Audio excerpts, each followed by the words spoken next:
The world of basketball, a symphony of sneakers squeaking on polished wood, an orchestra of roaring crowds and whispered negotiations. And in this world, a tremor, a shift, a trade that defies comprehension.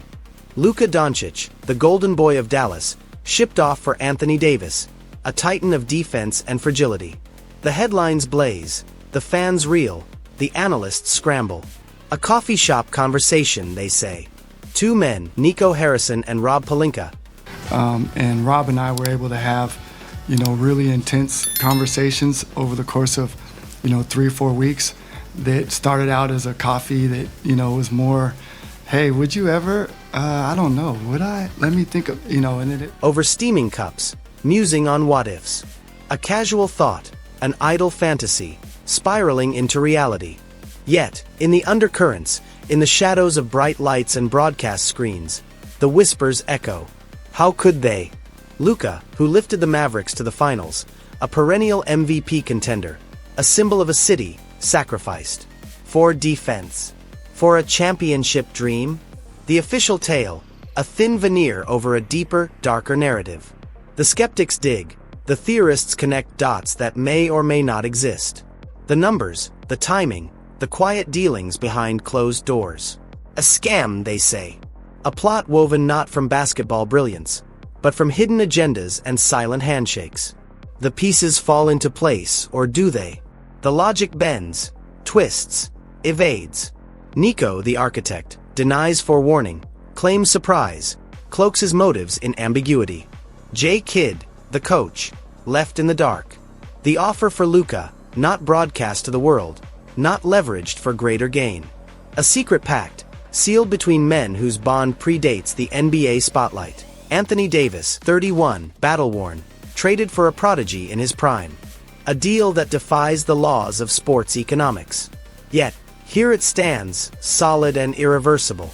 And in the City of Angels, LeBron James, the king, feigns ignorance.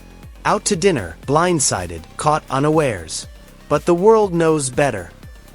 We now welcome in Dave McMenamin, who's been covering the Lakers for 13 years. And Dave, how did LeBron James find out about this deal, and what was his reaction? Lou GM, the architect of dynasties, the puppet master of rosters, ignorant? Unlikely. Fans speculate, grasp at threads. Nike's hand in the shadows, boosting Luka's brand from Dallas to the global stage. Or perhaps a grander scheme, the Mavericks destined for Vegas, where fortunes are spun on the roulette wheel and sports empires rise anew. Mark Cuban, the former czar of the Mavericks, once vowed he'd rather part with his wife than with Luka.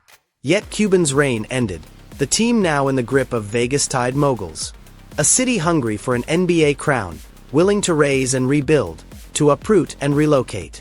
LeBron, too, eyes the desert. An empire of his own, an NBA team in Sin City. The trade, the chaos, the heartbreak. All cogs in a machine, wheels within wheels. The fans, bewildered, betrayed. The golden boy gone, the future uncertain. And as the dust settles, the truth remains elusive. Was it defense that drove the trade? Or dollars and power, whispered in backrooms and inked in invisible contracts? The echoes of history resound. The greats passing torches, the titans of yesteryear paving the way for the legends of tomorrow. Luka, stripped from Dallas, may yet ascend in Los Angeles, or burn out in the glare of Hollywood lights. And somewhere in the shadows, the next heir waits. The next defining moment, the next clash of titans, the next chapter in the endless saga of the NBA. A game of giants, where truth and fiction intertwine, and the court is but a stage for a grander play. Don't forget to like and subscribe the channel.